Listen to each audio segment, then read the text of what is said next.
Pokemon trainers, professors, and champions alike, you have no doubt seen the destructive power of Yveltal. But have you ever given any thought as to why or how this Pokemon came to be this way and where this connects to world mythology? Let's answer these questions and explore this in mythology and gaming.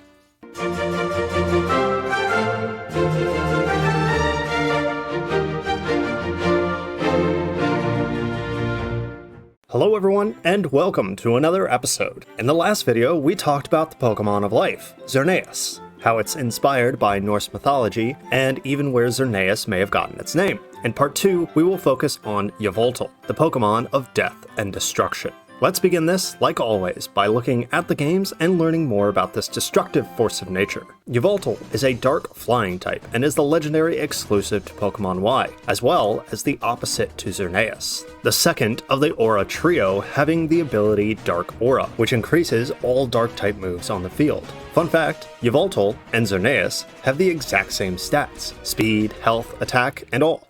In the main story for Pokemon Y, the player ends up blasting their way through Team Flare's hideout, just like in Pokemon X, only to find a room holding Yveltal in its dormant state. Hatching free, it allows the player to capture it and be added to the team, or be put into a storage box. Your choice. Looking into Yveltal's design and its powers, we can get some idea as to where this fits into world mythology. In comparing it to Xerneas and its connections to Norse mythology, we can presume Yveltal is related in some way. Thankfully, there are two birds of Norse myth that we can look into. First is the pair of the hawk and the eagle that sits atop, or what's known as the emergent layer of Yggdrasil. I say both birds because in both the prose and the Poetic Eddas, these two are connected, with the Poetic Edda stating, "One of the bows of the ash sits an eagle, who knows many things. Between his eyes sits a hawk that is called Yveltal." Whether the text means a literal eagle, the combining of both these birds, or potentially a representation of the tree's knowledge, it is both birds whom Yveltal takes some inspiration from with its design.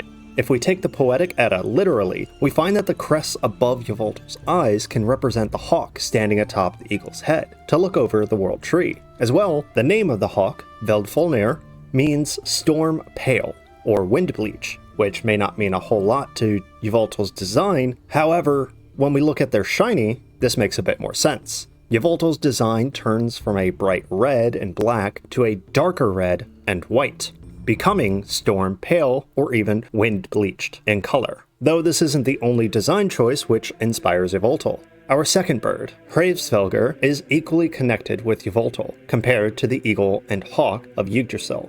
However, there are some key differences. This gigantic eagle in Norse mythology was said to sit at the precipice of the heavens and Midgard, and was responsible for the creation of the wind through the realms as stated in the Poetic Eddas. He is called Hraesvelg, who sits at heaven's end, a giant in the shape of an eagle. From his wings, they say, the wind comes over all people. So, how does this connect with Yveltal? Translating Hraesvelgr's name, we find that it translates to corpse swallower, meaning any who face it will meet absolute oblivion. Yveltal's signature move, Oblivion Wing, derives from this giant bird, as the signature move allows Yveltal to drain the health of its opponent, effectively swallowing their life essence. To add to this, depictions of Hraesvelgr have it with a grayish-white plume of feathers, similar to our legendary's plume around its neck. Lastly, a more speculative point is that Hraesvelgr was said to be blind, having clouded grayish-blue eyes with no pupils. In Yveltal's design, we see this exact look, with no pupils and blue-tinted eyes. With that said though, I'd like to discuss Yveltal's more unusual aspect, its revival and cocoon form. Something that I touched on in the previous video was that Xerneas and Yveltal have dormant and active states. With Xerneas being a tree in its dormant state and the stag in its active state, Yveltal is quite different, with being a cocoon or an egg in its dormant state and being an eagle or hawk with its active state. This going from dormant into active is reminiscent of the cycle of rebirth and death, fitting for a Pokemon whose premise revolves around being the harbinger of death. Which brings us to our final bird, and perhaps our most fitting, the Phoenix. Originating from ancient Egypt, the phoenix is one of the most recognizable mythical creatures, as its imagery and coloration haven't changed much from its formation. In Herodotus's The Histories, he recounts learning about the bird, saying, "The Egyptians have another sacred bird, called the phoenix, which I have not seen, except only in pictures, only coming to Egypt once every 500 years, when the old phoenix dies." Even in ancient times, the Egyptians and even the Greeks, thanks to Herodotus, believed in the phoenix and its abilities, as the phoenix would die after 500 years or so, bursting into flames within its nest, and being reborn in an egg, hatching to become a new and young phoenix. Yveltal shows a similar behavior with its own rebirth. After living out its life, it drains away all life around it, turning anything close by to solid stone, then reverting into a cocoon, or rather an egg, lying dormant to reawaken sometime later. We can even look at Yveltal's colors of red and black, depicting the blazing fire with its red coloring and the soot or smoke coming off of it in its black coloring. Even the dormant state maintains this dark coloring to show the ash caked onto the egg. If you've watched part 1, where we talked about Xerneas, you know that there are a few things that need to be addressed. Which, by the way, if you haven't watched it yet, I've put a link in the description, or you can click the tab just up top there to go straight to the video.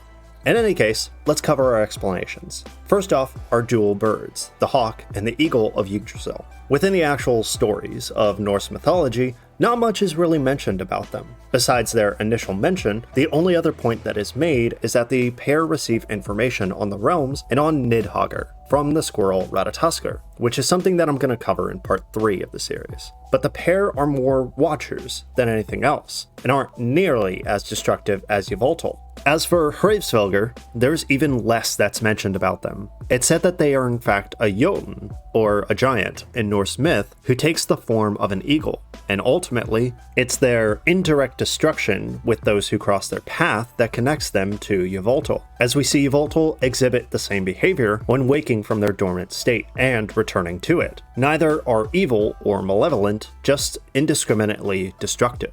One thing of note that I've almost forgotten to mention is the connection with numbers. As we've discussed with Xerneas, so too with Yveltal. As Xerneas depicts the number 4 prominently, Yveltal shows the number 3 as having 3 points with their shape, 3 talons, and 3 veins that show throughout their body. The number relates to our 3 different birds, showing the separate connections that make up this legendary. Moreover, the number 3 has some associations with the gods. Specifically, the god of the underworld in Roman mythology, Pluto, is sometimes connected with the number 3, as well as the Greek witch Hecate and the Moirai, the 3 fates of Greek mythology. Finally, we come to the phoenix, the Greek and Egyptian firebird. This is probably our strongest connection, but also our most unusual. This is because the phoenix, being a representation of rebirth and prosperity, is something that Yveltal doesn't necessarily align with. Much like Xerneas' opposite representation, Yveltal shares this aspect as well, focusing on being absolutely destructive to everything around it, turning anyone or anything to stone, unable to restore its victims back to normal. This stands in complete opposition to the phoenix, bringing new life to everything around it as well as itself. But let me know what you think about this down in the comments below. That's unfortunately going to be all for today, folks. And if you enjoyed the video, make sure to subscribe and press that like button so that way you don't miss our final part in the series or any other videos that we'll be posting later on. Thank you guys so much, and I'll see you all next time.